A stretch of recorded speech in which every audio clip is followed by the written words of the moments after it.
Ready.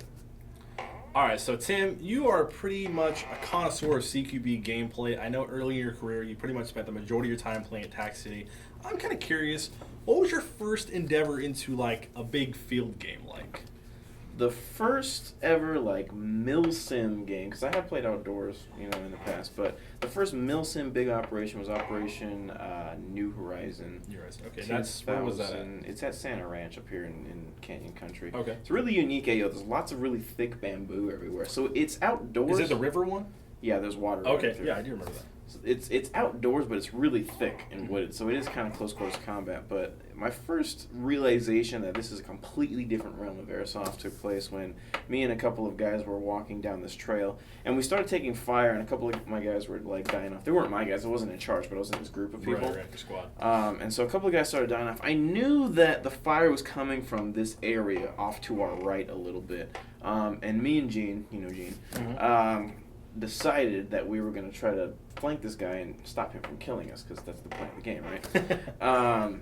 And that's when, this is the moment where I realized that my CQB tactics were not going to work, because I sent Gene off to the right. I kind of charged directly in. Gene got hit before he even saw where the guy was. And I was just kind of running through the woods, jumping over this bamboo, pushing my way through, and firing in the direction that I kind of knew where it was. But I eventually got hit before I even saw the guy. So this whole time you guys are trying to flank this dude. You have no idea where he is. We have the general vicinity. Right, He's like, it was coming from this area, that type of thing. Yeah.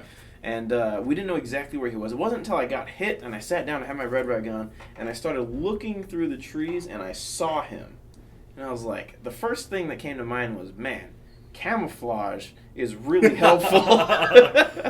And the second thing I realized, the way that I move in outdoor games has to be completely different than indoor games, because a lot of times, especially at Airsoft Playground in Tech City is what it's called now, if I flank all the way to the left, that's a solid wall separating me from most of the players, right. So they don't know where I am, except for maybe the group of guys that if I take them out, they're going to end quietly, and I'll eventually be able to go around and flank.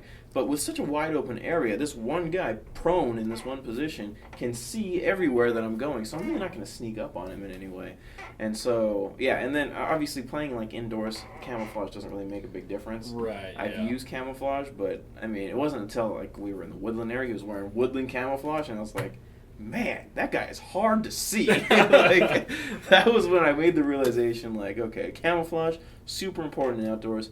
CQB tactics don't necessarily work in this environment. Right. I'm going to have to come up with some other plan. And obviously teamwork is even more paramount outdoors than it is, playing speedball, CQB. Right. I mean, do you feel like when you're in those denser areas that moving quickly versus moving a little slower and more tactical would have been a better option? Or? No. That's what got me killed, is that I moved too quickly.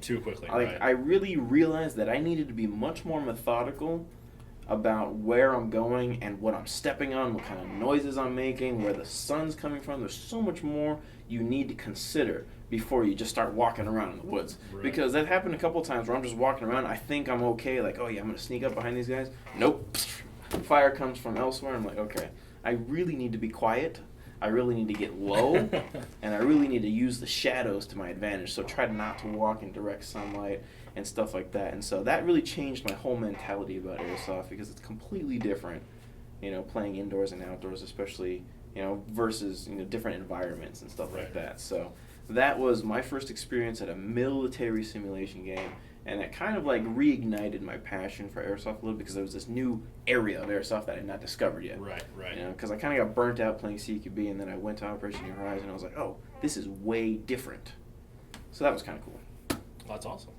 Well, thanks for sharing.